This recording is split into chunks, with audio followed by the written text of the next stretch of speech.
In this video, we're going to look at how we prepare the income statement. Now, preparing the income statement is relatively easy once we have closed the revenue and expense accounts.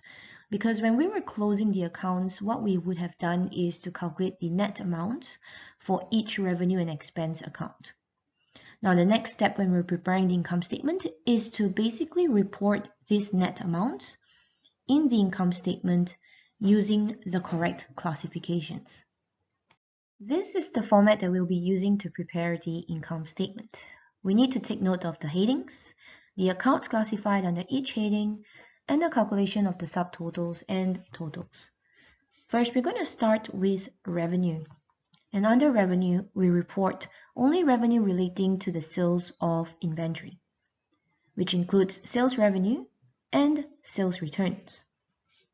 Then we move on to less cost of goods sold, under which we are reporting only the cost of inventory sold and any expenses incurred to bring the inventory into location or condition ready for sale, but could not be logically allocated to the individual inventory units.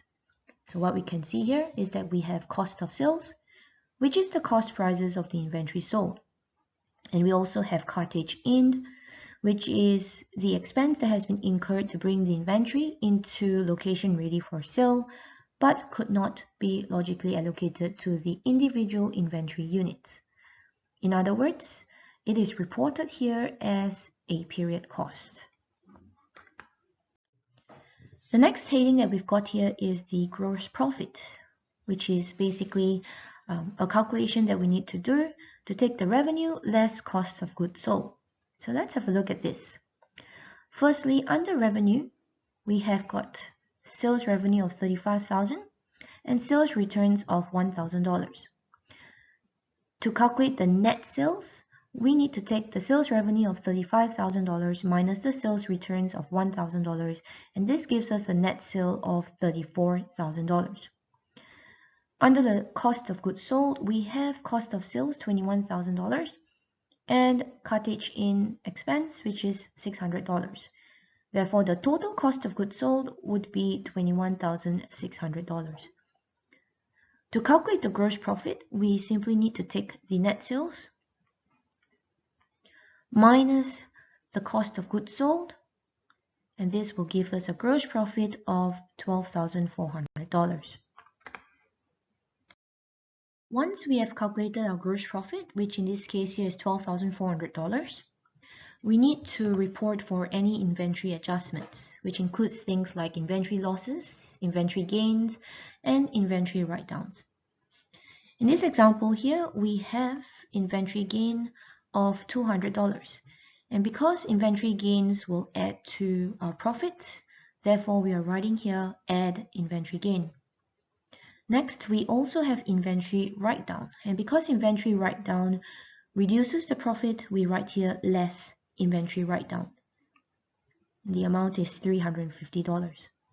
To the right column, we will also need to calculate the net effects from the inventory adjustments. Because we have a write-down of $350, which reduces profits, and we have an inventory gain of $200, which adds to profit, basically the net effect is a reduction to the profit by $150. And what I'll do here is to write a little symbol on the side, just to remind us that this should be a minus. Then what we'll need to do is to calculate the adjusted gross profit. And to do this, we take the gross profit of $12,400 minus the inventory adjustments, the net effect of course, of $150, and this will give us an adjusted gross profit of $12,250. Once we have calculated the adjusted gross profit, we move on to report any other revenues. And here we can see in the heading, we are writing add other revenues. And other revenues include any revenue of the business, which is not specific to sales.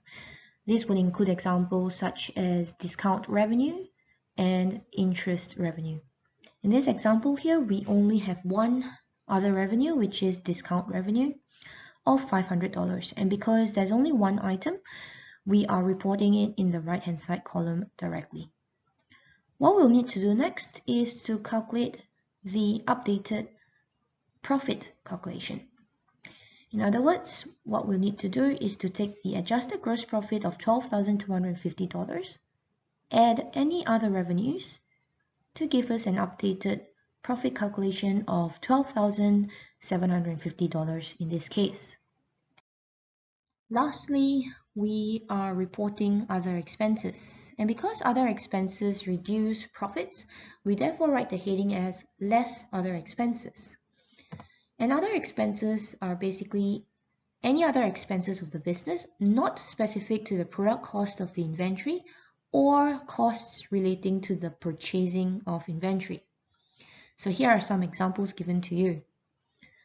We write the amount of the expenses in the left-hand side column, and then we calculate the subtotal of these expenses and write it in the right-hand side column, which in this case here is $9,420. And because we know that expenses reduce profits, I'm just going to write a minus sign over here so that I'll be careful when I'm doing my calculations shortly. And then what we're going to do finally is to calculate the net profit, or in some cases we will have a net loss. To do this, we need to take our amount calculated from earlier, which is $12,750, minus the subtotal of the other expenses of $9,420, and this will give us a net profit of $3,330. Let's just say hypothetically, we've got a total of other expenses of $13,420, which is a higher amount than what we've got earlier. And what we'll notice is that we'll end up with a net loss of $670 instead. And how do I get this? Basically, we know that the other expenses will reduce profit. So we do the same thing, which is to take the amount that we've got from an earlier calculation, which is $12,750. We minus the $13,420 other expenses, and this will give us a net loss, a negative amount, which is a net loss of $670. I'd like to make a final point about the difference between freight in and freight out. Freight in other words, delivery in or cartage in, refers to expenses incurred to bring the inventory into location ready for sale. It relates to the purchasing of inventory. Therefore, it adds to the cost of inventory. On this basis, we report freight in under less cost of goods sold in the income statement. This is separately reported as a period cost if it cannot be logically allocated to the individual inventory unit. On the other hand, freight out relates to expenses incurred to deliver the inventory to customers when sold. It does not add to the purchasing cost of the inventory. On this basis, we report freight out under less other expenses in the income statement.